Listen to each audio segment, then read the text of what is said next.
paper. Yabona umulele hotela ene wallpaper ngathi mekusubuvula ama window same time. But ngoba ungasithuthi ngathi ulalele angazi lento ngathini ngathi uvalelwe ebhuthini yemoto because umoya wakhona ioxygen is so limited because ening oxygen disturb ukuthi kukhona arsenic around. Arsenic is not for human consumption. Ngisho arsenic yayi right for big holes indawo ezazinkulu zazi right ukuthi sifaka ama wallpaper. You understand? But manje ama camera lesila kona 4x4 4x3 musu fake i-wallpaper. I-wallpaper produces what is called arsenic. You breathe arsenic as long if usahlala kule yandlu. Tell your father to remove the wallpaper. Mama, njobe ingane i-asthmatic kanje, asiqale ngokuthi sixebule lento esifakela udongweni, sifake upende. That's number 1. Come to kubantu besifazane abafaka ama lipstick. Umuntu ofaka i-lipstick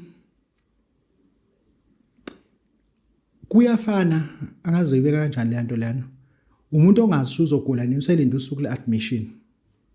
Kodwa one way or another more likely lo muntu ukuthi abe ne-breast cancer, abe ne-oral cancer, abe ne-esophageal cancer. Ngisakhumbula ngisabala nje umuntu nje ofaka i-lipstick wesifazana. Kuzoba umuntu osebenza ukhanda ama-truck maningi amathuba ukuthi engabhemi ukuthi angaphathwa i-cancer umphimbo, i-cancer amaphaphu. Okhanda nje ama-truck ohleze kuduma ama-truck lapha again because of ama-exhaust fumes. They produce what is called barium. Your lipstick, it has a chemical ingredient called barium. Barium is prone to cause cancer.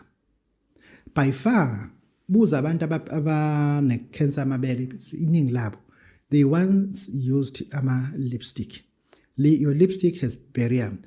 But most of the time, those cheap lipstick made by Chinese and India and Bangladesh and Pakistan, they're carrying a lot of barium. Because barium ibasiza ukuthi ba-produce more lipstick than other. But try to buy something a little bit expensive that has barium free.